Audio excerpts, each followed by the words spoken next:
Assalamualaikum warahmatullahi wabarakatuh. Berjumpa lagi dengan saya Herdi Santo.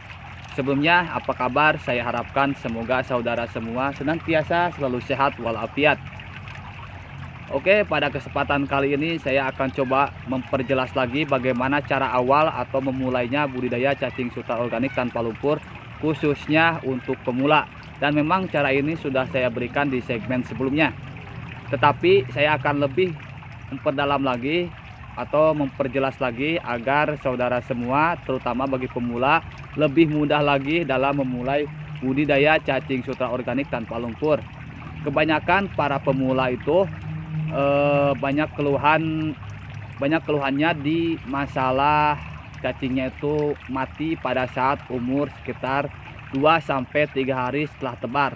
Oleh karena itu, di sini saya akan sedikit memperjelas lagi untuk memudahkan para pemula agar senantiasa terus bersemangat dalam memulai budidaya cacing sutranya. Oke, sebelumnya saya ingatkan kembali kepada saudara semua yang belum subscribe, saya mohon dukungannya. Silahkan klik tombol subscribe-nya dulu dan jangan lupa aktifkan tombol loncengnya agar senantiasa saudara mendapatkan notifikasi dari saya dan juga mendapatkan video-video terbaru tentang masalah budidaya cacing sutra. Oke, kita akan lanjut saja. Saya akan sedikit menjelaskan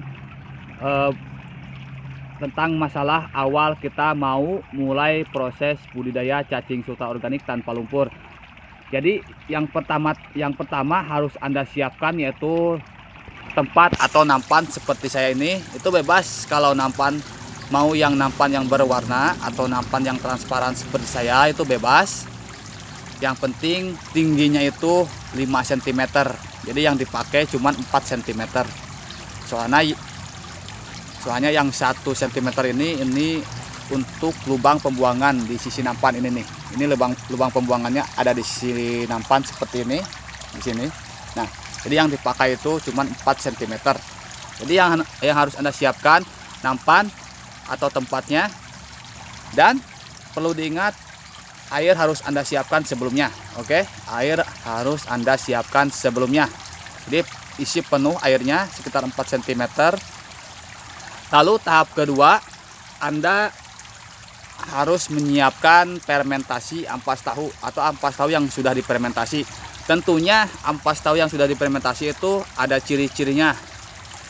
Yang pertama memang baunya tuh seperti tape, agak asam kayak gitu. Nah, itu bagus, sudah berhasil bawa hasil fermentasinya, dan juga agak sedikit bintik-bintik jamur. Kalau fermentasi sudah dinyatakan berhasil, baru Anda memulai untuk dimanfaatkan. Nah, seperti contoh nih, ini ampas tahu yang sudah saya fermentasi. Baunya memang kayak tape, itu asam kayak gitu. Nah, sebelum Anda menyimpan di tempat budidaya, ini hasil fermentasi ampas tahu ini harus Anda anginkan dulu sekitar 1 jam. Anda anginkan 1 jam. Setelah dianginkan, boleh Anda untuk mulai digunakan atau dimanfaatkan. Ini tahap yang kedua. Tadi yang tahap yang pertama Anda siapkan tempat dan juga air. Terus Anda siapkan ampas tahu yang sudah dianginkan, tentunya sudah difermentasi. Nah, terus tidak lupa Anda siapkan bibitnya, yaitu bibit cacing sutra di alam. Kalau saya ini ngambilnya di tempat budidaya saya di sini. Saya ambil sedikit sebagai contoh. Jadi bibit cacing sutra ini Anda harus cari sendiri di alam. Itu lebih bagus, karena perbedaannya kalau Anda beli cacing sutra di tempat pengepul atau di toko ikan hias, itu biasanya akan lebih mudah stres. Artinya cacing sutra lebih lemah dibanding kita mencari cacing sutra di alam sendiri. Itu lebih segar dan juga lebih agresif lah kayak gitu ya. Nah, jadi disarankan itu bagi Anda yang ingin memulai budidaya cacing sutra, tolong bibitnya itu kalau bisa Anda nyari cacing di alam dengan sendiri. Jadi kita bisa lebih hati-hati dalam pembersihannya. Oke. Oke, tadi saya sudah katakan bahwa cacing yang bagus itu kita cari di alam sendiri, itu sebagai starter awal. Nah, baru kita siapkan ampas tahu untuk dimanfaatkan sebagai bahan utama, sebagai media sekaligus sebagai sumber makanan. Oke, kita ambil hanya 1 genggam tangan saja atau sekitar 150 gram per nampan. Kita simpan di sini.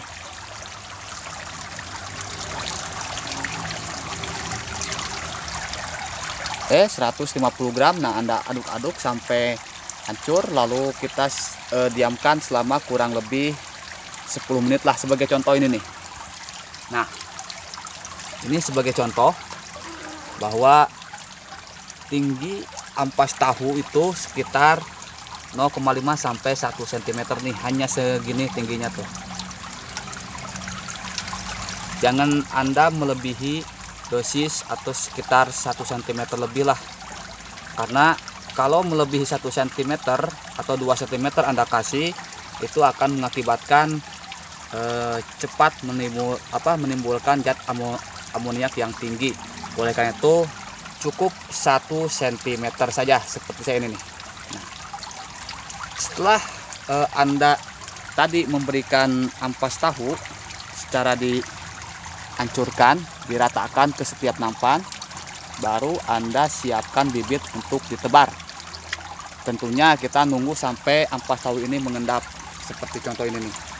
Nah, ini juga sama, ini sebagai contoh bahwa ampas tahu setelah 10 menit yang lalu. Oke, kita siapkan nih bibitnya.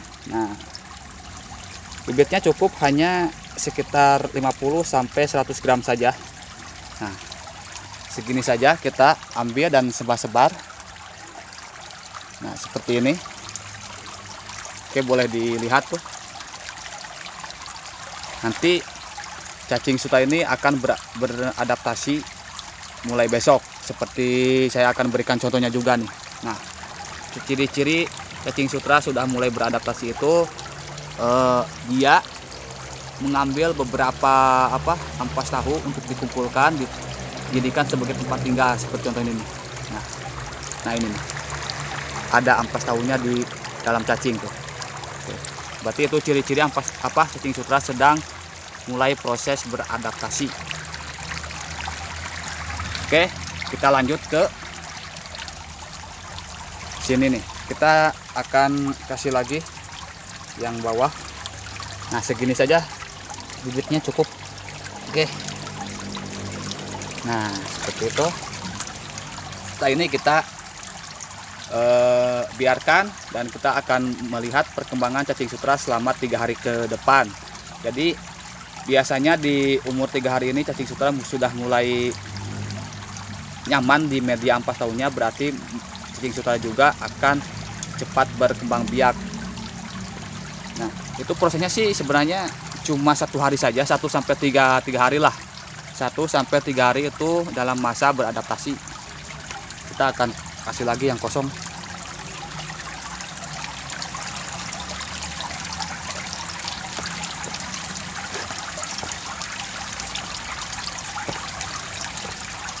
Tahu. Oke, setelah kita menebar bibitnya, lalu kita tunggu hasilnya dalam waktu 3 sampai 1 minggu. Boleh Anda kasih sayuran jenisnya tuh banyaklah sayuran tuh, yang penting sayuran tersebut bebas dari zat kimia seperti pestisida. Nah, itu.